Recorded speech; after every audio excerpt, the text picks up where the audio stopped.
ต้องขอขอบใจนำพ่อแม่พี่น้องและญาติมิตรหมดทุกคนที่เป็นกำลังใจติดตามมาตลอดขอบใจ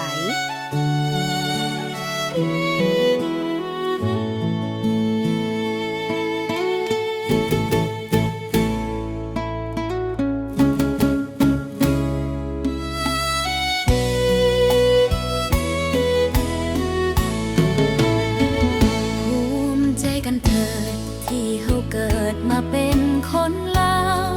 อยู่ดินล้านสร้างห่มขาวเป็นลาวคนนั้นใจซื่อบรรพบุรุษของลาวนั้นประวัติเรื่องลือนำพาให้ลาวมีชื่อเรื่องลือสื่อดังก้องฟ้าภูมิใจกันเถิดที่เฮาเกิดเป็นลาวชาตินี้เป็นคนมนต์ซื่อสาดีศักดิ์ศรีลาวนั้นสูงค่าเฮามีแผ่นดินมีทรัพย์สินบ้านเฮือนให้นา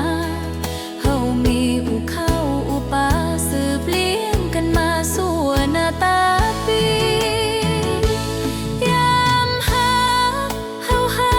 กันด้วยใจจริงบ่เคยสวงสิ่งหาสิ่งก่อกวนหาเวแล้วอยู่เป็นลาวสืบสาวมาหลายพันปีเคียงคู่แม่ของวาลีหล่อเลี้ยงชีวิตเหล่านี้เรื่อยมาภูมิใจเด้อท่านที่เฮานั้นเกิดเป็นลาวแล้วจึงได้รักษาชื่อแนวให้ลาวเจริญก้าวหน้าตัวอย่างอันดีธาตุหลวงเจดีย์องค์ไสเศรษฐาเตือนใจให้เฮาฮู้ว่าเฮาควรสร้างสาให้ลูกหลานลา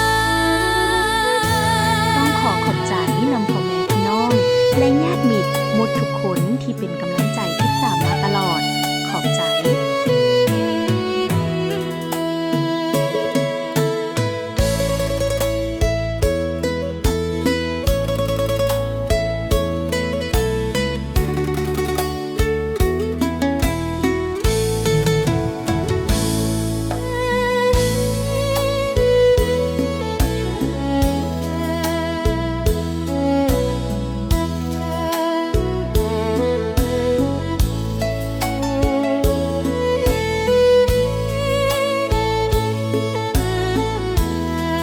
ต้องขอขอบใจนำพ่อแม่พี่น้องและญาติมิตรหมดทุกคนที่เป็นกำลังใจติดตามมาตลอดขอบใจ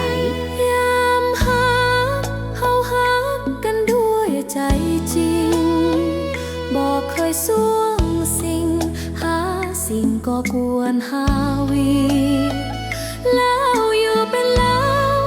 สืบสาวมาหลายพันปีเคียงคู่แม่ของวาลีหล่อเลี้ยงชีวิตเหล่านี้เรื่อยมาภูมิใจโดยท่านที่เฮานั้นเกิดเป็นลาวแล้วจึงได้รักษาชื่อแนวให้ลาวเจริญก้าวหน้า